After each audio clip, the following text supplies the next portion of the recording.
आशिक हो? हाँ, पागल हो जाओगे मेरी तरह। पहले आपकी तरह ही था, जब आशिक बन गया। एक बार मुझे अमेरिकन सरजमीन पे उतरने दे, फिर देखिएगा किस तरह से डॉलरों की बारिश होती है। वहाँ अंदर मेरा बाप तड़प रहा है और यहाँ सबके सब लापरवाह बैठे हुए हैं।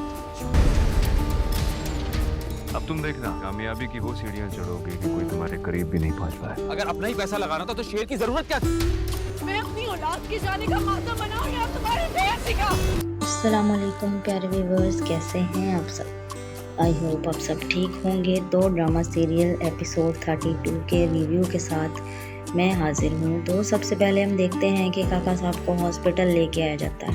काका साहब की तबीयत बहुत ज़्यादा ख़राब हो गई थी, उनको हॉस्पिटल एडमिट किया जाता है। वो इमरजेंसी में होते हैं कि ताज बीबी अपना ही रोला डाल के बैठ जाती है। वो कहती है कि बड़े डॉक्टर्स कहाँ पर हैं, इतना बड़ा हॉस्पिटल है और अभी तक कोई बड़ा डॉक्टर नहीं आया है मेरे अब्बा को चेकअप करने के लिए।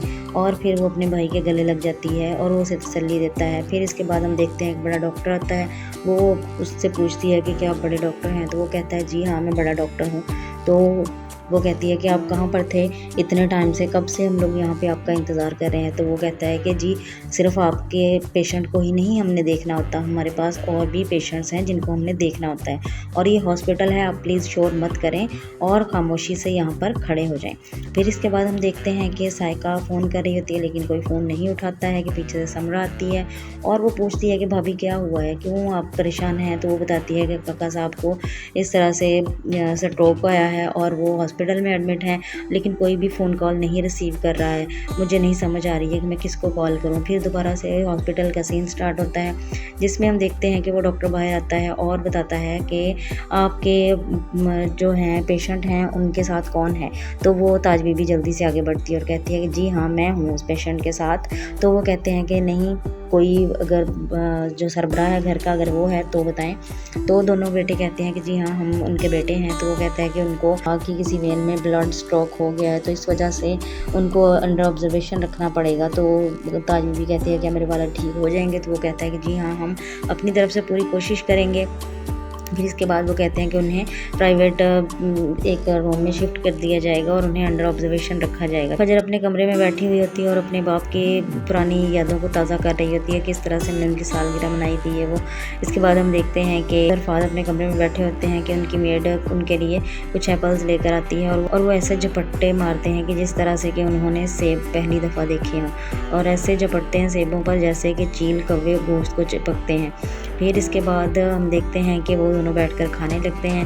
फिर वो अपने वालिद से कहते हैं कि अब हमें क्या करना चाहिए, आपसे मैं कह रहा हूँ कि मुझे बिज़नेस में इन्वेस्ट करके दें।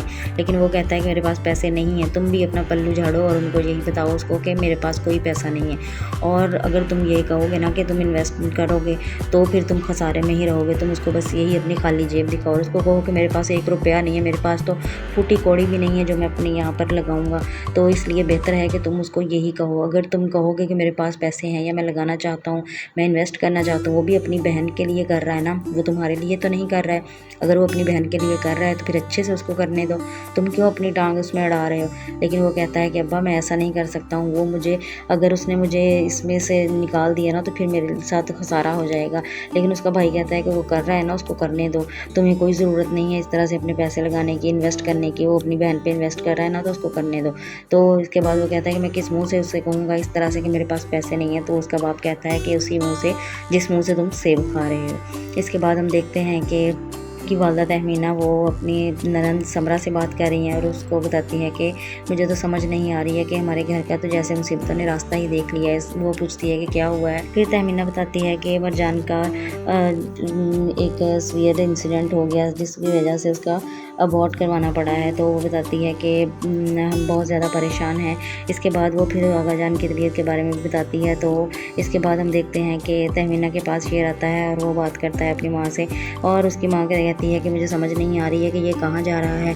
वो अभी तक अगर ज़मीनों पर गया हुआ है तो उस पर नज़र रखो, ऐसी कौन सी ज़मीनें हैं जहाँ पर ये जा रहा है। पहले तो कभी इसको समझ नहीं थी कि ज़मीनों पर भी जाना है, अभी मुझे समझ नहीं आ रही कि वहाँ पर ये क्या कर रहा है। और फिर वो बताती है कि मैंने तुम्हें मैसेज किया था कि एक काका जान की तबीयत नहीं ठीक है। तो वो कहता है कि अच्छा क्या हुआ है, नहीं चलो हम देखते चलते हैं। लेकिन उसकी वालदा कहती है कि नहीं, हम अभी नहीं जा सकते हैं, कि तुम उन्हें जानते हो, उनके घर वाले कैसे हैं। उसके बाद वो पूछती है कि क्या तुम अभी भी उससे मिलने जाते हो, तो वो कहता है कि हाँ, लेकिन वो मुझसे नहीं मिलती है। तो फिर उसके बाद उसकी वालदा कहती है कि मुझे समझ नहीं आ रही है कि तुम ऐसा क्यों कर रहे हो खुद के साथ। लेकिन वो कहता है कि मॉम, मैं क्या करूं, मुझे उससे मोहब्बत ही इतनी है कि मैं उसके बगैर नहीं रह सकता हूं। तो फिर वो कहती है कि मुझे इस चीज़ से कोई एतराज़ नहीं है, लेकिन उससे भी चाहिए है कि वो थोड़ा सा तुम्हारा ख्याल करे। लेकिन अगर तुम इस तरह से खुश हो तो फिर मैं भी तुम्हारी खुशी में खुश हूँ। इसके बाद फिर से वो उनकी नौकरानी आती है और वो बताती है कि आज सब अभी तक नहीं आए हैं। तो इसके बाद उसकी माँ कहती है कि तुम इसका पता लगवाओ, कुछ ना कुछ तो मुझे गड़बड़ लग रही है, मुझे तो कुछ दाल में काला लग रहा है, ऐसा ना हो कि कोई ये गुल खिला रहा हो, तुम इसके बारे में पता करवाओ ताकि हमें पता चले। फिर हम देखते हैं कि फजर अपने वालिद की बर्थडे के लिए कुछ गिफ्ट्स और उसके लिए बुके लेती है। और फिर वो देखती है कि रास्ते में उसकी माँ गाड़ी में कहीं जा रही होती है और वो अपनी गाड़ी को उसकी गाड़ी के पीछे लगाती है। और जब वो देखती है कि उसकी माँ हॉस्पिटल पहुँची है तो वो भी अपनी माँ के पीछे हॉस्पिटल पहुँच जाती है बुके लेकर। तो उसकी माँ पूछती है तुम यहाँ पर क्या करने आई हो। तो वो कहती है कि मैं अपने बाबा को विश करने के लिए आई हूँ। तो उसकी माँ कहती है तुम यहाँ से चली जाओ, तुम हमारी ज़िंदगियों से क्यों नहीं निकल जाती हो फजर, तुम क्यों हमारी ज़िंदगियाँ बर्बाद करने के लिए लगी हुई है। तो वो पूछती है कि मम्मा कौन बीमार है, क्या पापा को कुछ हो गया है। तो वो कहती है कि अभी तक तो कुछ नहीं हुआ, अगर वो तुम्हें यहाँ पर देख लेंगे ना तो उन्हें ज़रूर कुछ हो जाएगा। तो वो कहती है कि मम्मा प्लीज़ आप तो ऐसे मत कहें ना। तो वो बताती है कि काका साहब को स्ट्रोक आया है। तो वो फिर कहती है कि मम्मा मुझे पापा से मिलना है, लेकिन वो उसे धक्का मारती है और खुद लिफ्ट में सवार होकर चली जाती है। फिर हम देखते हैं कि जब साइका अपने हस्बैंड के पास होती है तो उसके पास फजर आ जाती है। उसका बाप अचानक से उसे देखता है, उसे बहुत ज़्यादा गुस्सा आता है और वो जब उसे बुके देने की कोशिश करती है तो वो उसके बुके साइड पर फेंक देता है और उस पर गुस्सा करता है और कहता है कि तुम्हारी जरूरत कैसे हुई है मेरे सामने आने की। फिर हम देखते हैं कि इतने में ताज बीबी आ जाती है और वो कहती है कि लो जी लो, ये क्या कौन है यहाँ पर, ये क्या लेने आ गई है, दफ़ा हो जाओ यहाँ से, तुम यहाँ पर क्या करने आई हो। इतने में वो पीछे से देखती है कि शेर भी पीछे खड़ा होता है। तो वो कहती है अच्छा अपने आशिक के साथ यहाँ पे आई हो, तुम्हें इसके साथ आने की क्या ज़रूरत थी, अगर इतना ही इसके साथ लगाव है तुम्हें तो इसके साथ निकाह क्यों नहीं कर लेती हो। वैसे तो गुलछड़े उड़ाने के लिए तुम तैयार हो इसके साथ, वैसे तुम्हें ये पता नहीं है कि तुम कैसे एक गैर मर्द के साथ घूम रही हो, तुम्हें शर्म आनी चाहिए, शर्म से डूब मरो तुम चुल्लू भर पानी में। तो उसकी माँ कहती है कि ताज बीबी बस कर दें आप। तो उसका वालिद कहता है कि ताज बीबी नहीं आप बस करें। तो वो कहती है कि मैं इसे अभी धक्के मारकर घर इधर से बाहर निकालती हूँ, लेकिन उसका बाप उसे पकड़कर पीछे कर देता है और फिर वो गुस्से के साथ वापस चली जाती है। फिर हम देखते हैं कि उसका बाप उसे कहता है कि मुझे समझ नहीं आ रही है कि मलकों का खून इतना गंदा नहीं हो सकता है कि तुम इतनी इस तरह की मेरे साथ धोखा करोगी, मुझे समझ नहीं आ रहा। ना मैंने कभी सोचा था, मैंने जब तुम पे यकीन करने की कोशिश की है ना, तुमने उस दफ़ा मुझ पर धोखा मुसल्लत कर दिया। मुझे समझ नहीं आ रही है कि तुम क्या चाहती हो। मैंने जब भी तुम पे एतबार किया है, तुमने मेरे एतबार को, मेरे एतमाद को, मेरे गरूर को, मेरे फ़ख्र को तोड़ा है तुमने, और तुम एतबार के भरोसे के काबिल नहीं हो। तुम यहाँ से चली जाओ, मैं तुम्हारी शक्ल भी नहीं देखना चाहता हूँ। इसके बाद वो कहती है कि अब्बा मैं कहीं पे भी नहीं जाऊँगी, मैं इसके साथ नहीं आई हूँ, तुम बताओ ना शेर, तुम बताओ मेरे पापा को मैं तुम्हारे साथ नहीं आई हूँ। तो वो उसके सामने हाथ जोड़ता है और कहता है जाओ यहाँ से चली जाओ। वो अपनी माँ से कहती है माँ मैं आप पापा को बताएं ना, मैं इसके साथ नहीं आई हूँ, शेर तुम बताओ ना उनको। तो शेर कहता है कि ये मेरे साथ नहीं आई हैं, मैं ये अकेला ही आया हूँ, मैं तो काका साहब के बारे में पूछने के लिए आया था। लेकिन उसका बाप कुछ नहीं सुनता है और इसके बाद वो शेर फजर के पीछे जाता है और फजर कहती है कि तुम मेरा पीछा क्यों नहीं छोड़ देते, तुम क्यों मेरा पीछा करते रहते हो, मुझे समझ नहीं आ रहा है। तो वो कहता है कि मैं किस लिए तुम्हारा पीछा छोड़ दूँ। तो वो कहती है कि अगर तुम मुझसे दूर रहोगे ना तो फिर मैं अपने पापा के पास आ सकूँगी। तो वो कहता है कि क्या तुम चाहती हो कि मैं तुमसे दूर हो जाऊँ, मैं तुम्हें कभी नज़र ना आऊँ। तो वो कहती है हाँ खुदा का वास्ता है तुम्हें, और उसके आगे हाथ जोड़ती है और फिर वो उसके कहती है कि आइंदा मुझे कभी नज़र ना आना और ना ही मेरे कभी सामने आना। इसके बाद वो चली जाती है। फिर वो दोनों बहुत ज़्यादा रोते हैं। फिर हम देखते हैं कि शेर जा रहा होता है तो वो भी रोता है और फजर भी बहुत ज़्यादा रोती है घर वापस जाते हुए। फिर हम देखते हैं कि शेर को फहद के बारे में पता चल गया है और उसे राजदार ने बताया है कि उसने वहाँ पर शादी हुई है हमारी नौकरानी के साथ। तो वो कहता है कि क्या नौकरानी के साथ शादी करके बैठा हुआ है, क्या ये बात सच है। तो राजदार बताता है जी हाँ मालिक ये बिल्कुल सच बात है। सब छोटे साईं अगर ये बात झूठ होती तो मैं अब तक कभी भी नहीं पहुँचाता, ये बात बिल्कुल सच है और इस बात में इतनी ही सच्चाई है जितनी कि आप मेरे ऊपर यकीन करते हैं, मैंने पूरी छानबीन की है। तो वो कहता है कि वो वहाँ पर फसलों पर गया ही नहीं है, वो उसके घर में ही रहता है और वहाँ पर ही रह रहा है। इसके बाद हम देखते हैं कि उसको एक कॉल आती है और वो कहता है कि ठीक है तुम जाओ। इसके बाद हम देखते हैं कि वो बैठा हुआ होता है वहाँ पे ऑफिस में और फ़हद और आहद उसका बाप बदर रज़मान तीनों बैठे हुए होते हैं। फिर उसके बाद फ़हद कहता है कि अपने बाप को कि मैं चाहता हूँ कि तुम लोग इन्वेस्ट करोगे, तुम लोग इन्वेस्ट नहीं करोगे तो अगर उसने भी इनकार कर दिया तो फिर मैं कहीं का भी नहीं रहूँगा। तो वो अपने छोटे भाई को कहता है तुम अब्बू से कहो ना, लेकिन वो कुछ नहीं बोलता है। तो फिर उसके बाद शेर उनसे पूछता है कि क्या बना है तुम्हारी इन्वेस्टमेंट का, लेकिन वो कहता है कि मेरे पास तो 1 रुपया भी नहीं है। तो वो कहता है कि मैंने तो 1 मिलियन लगा दिया है, मैंने टोटल जो है वो 350 मिलियन लगेंगे, लेकिन वो अगर डॉलर्स में कमाना है तो फिर डॉलर्स ही लगाने पड़ेंगे। तो फिर बेहतर है कि तुम लोग खुद लगाओ, अगर तुम्हारे पास पैसे नहीं हैं तो फिर किसी से उधार मांग लो, अपने वालिद से कहो। वो कहता बदर ज़मान कहता मेरे पास तो पैसे हैं ही नहीं, मैं कहाँ से लगाऊँ, मेरे पास तो थोड़े से पैसे हैं, कोई 1-2 करोड़ होगा। लेकिन वो कहता है कि इतने से तो काम नहीं चलेगा, अगर आप इसमें से नहीं इंटरेस्ट है इस काम में तो फिर छोड़ दें इस काम को, ठीक है। अगर आप लोग नहीं करना चाहते हैं, नहीं मुतमईन हैं तो वो इसके बाद फ़हद को बहुत ज़्यादा गुस्सा आता है अपने बाप पे और वो उसको कहता है कि अब वो क्या करना है।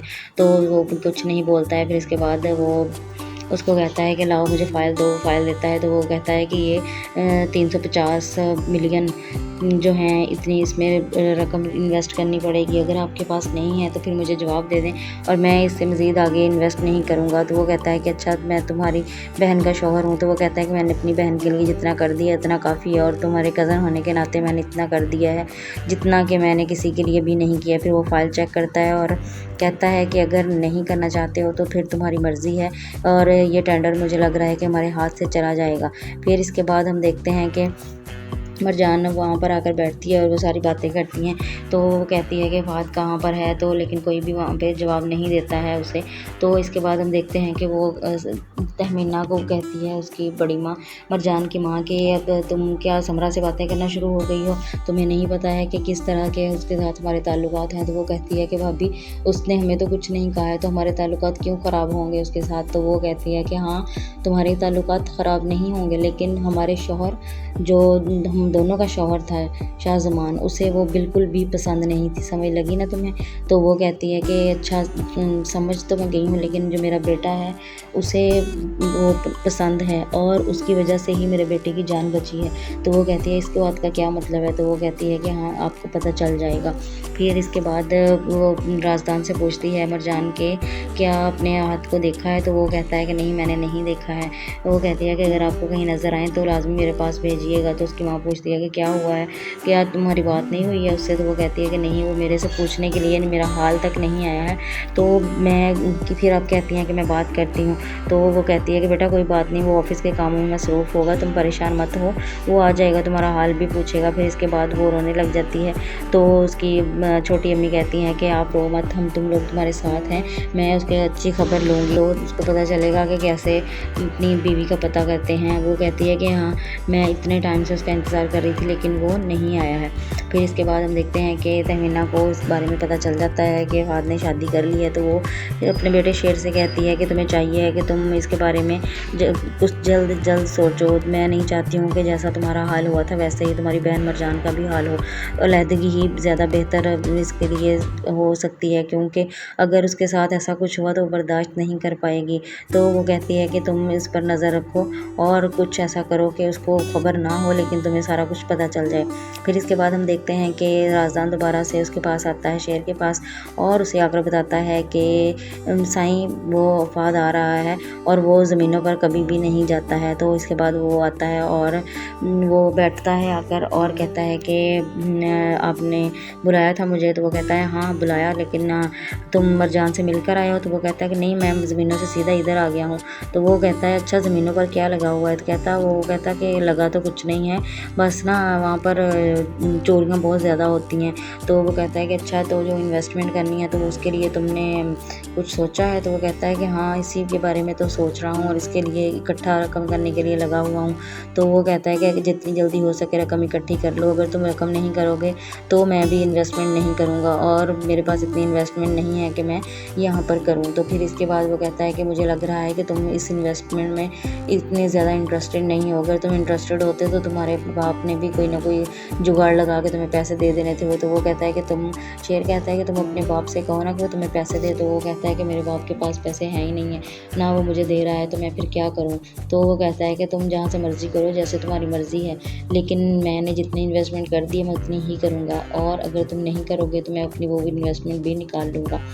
ये था आज की कंप्लीट एपिसोड का रिव्यू। अगर आपको पसंद आया तो मेरे चैनल को सब्सक्राइब करें और बेल आइकन को लाजमी प्रेस करें। फिर मिलेंगे एक नई कंप्लीट रिव्यू के साथ, तब तक के लिए अल्लाह हाफिज़।